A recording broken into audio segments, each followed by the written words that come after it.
The film begins with the crash of a space shuttle. The event causes a real stir, and the debris is completely surrounded by the military. In the evening, an expert from the Center for Disease Control, Tucker Kaufman, arrives.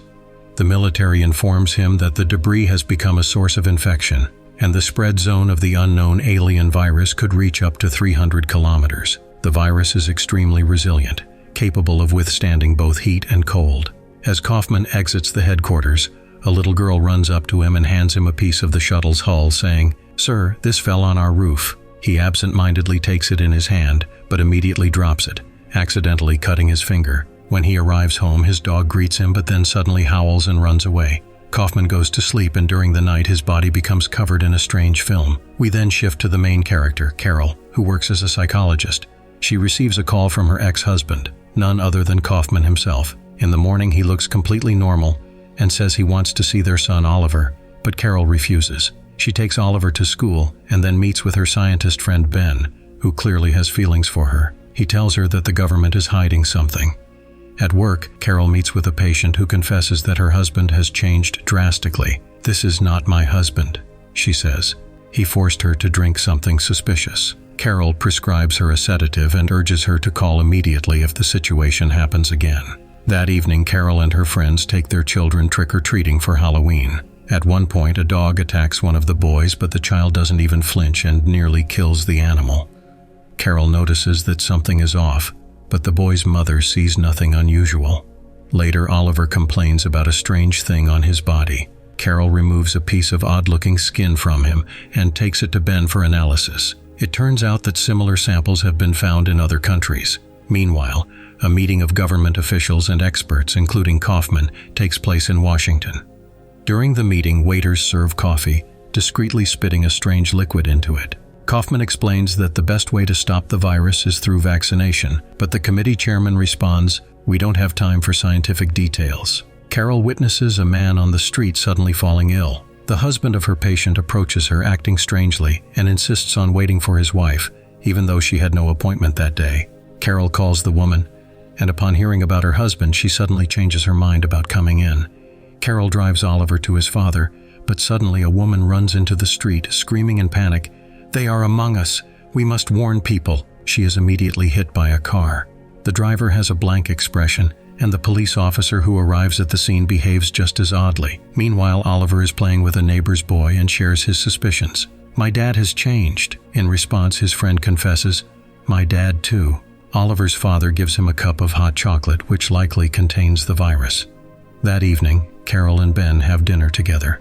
She meets an eccentric Russian diplomat named Yuri. They engage in a philosophical discussion about human nature. How, despite all the advancements of civilization, humanity remains a primitive species, still capable of committing terrible acts. After dinner, Ben walks Carol home and kisses her, but she asks him to remain just friends. That night, a strange man comes to Carol's house. He introduces himself as a census worker and says he wants to ask her a few questions. However, Carol senses something is wrong. It's the middle of the night. She replies, "I'll answer your questions when I return." But the man doesn't back down. He suddenly starts banging on the door with a crazed look in his eyes. When he fails to break in, he unexpectedly calms down and simply walks away. Carol calls Ben, and he immediately comes over to stay with her for the night. In the morning, Ben tries to impress her by making pancakes. But outside, Carol notices more and more infected people. She realizes that something is happening and begins to suspect that a virus is the cause. At work, her secretary brings her tea, attempting to infect her, but doesn't succeed. At that moment, Ben calls and tells her that his friend at the lab has made an important discovery. The virus's cells activate only after sleep. Even if a person is already infected, they will only turn into a zombie once they fall asleep.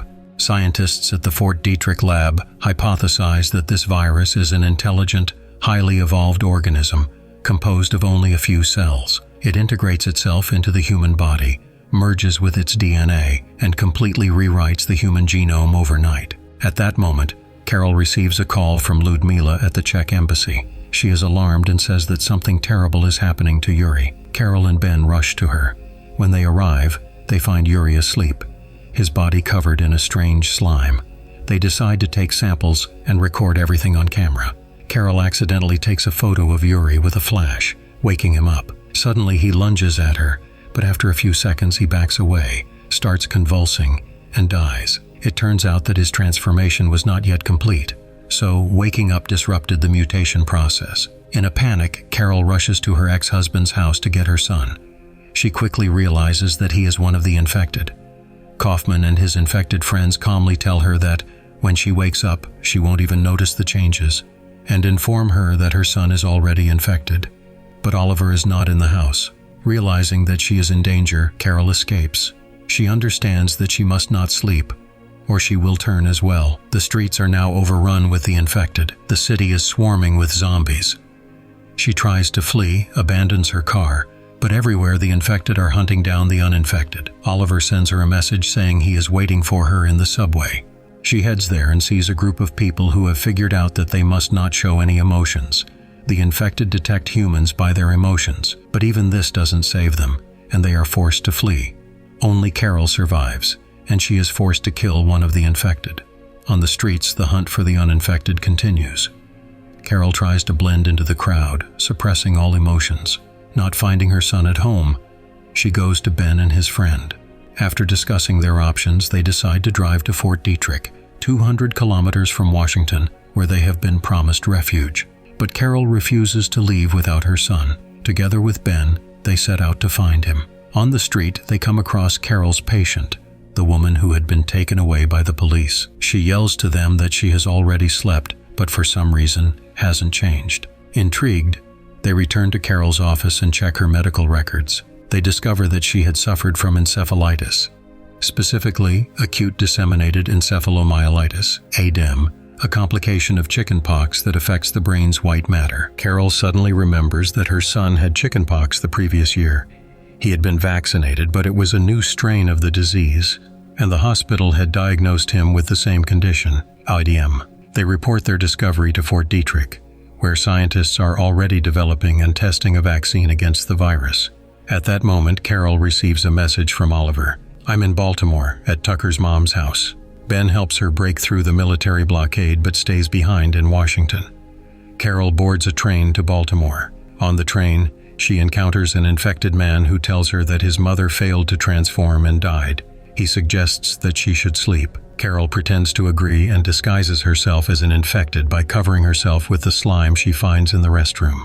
At the station, she is met by her ex-husband, Kaufman, and they drive to his mother's house together. Carol enters Oliver's room. They stare at each other for a long time, trying to determine whether the other is infected. Once they are sure they are both still human, they embrace.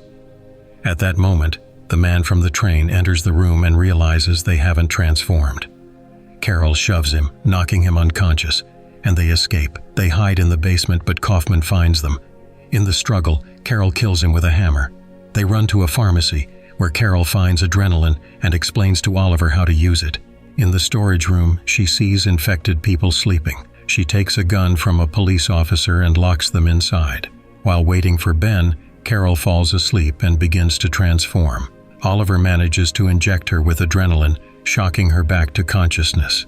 Ben arrives, but to Carol's horror, he has changed. He unlocks the storage room, releasing the infected, but Carol kills them and wounds Ben in the leg. They are chased, but at the last moment, Dr. Galliano arrives in a helicopter and rescues them.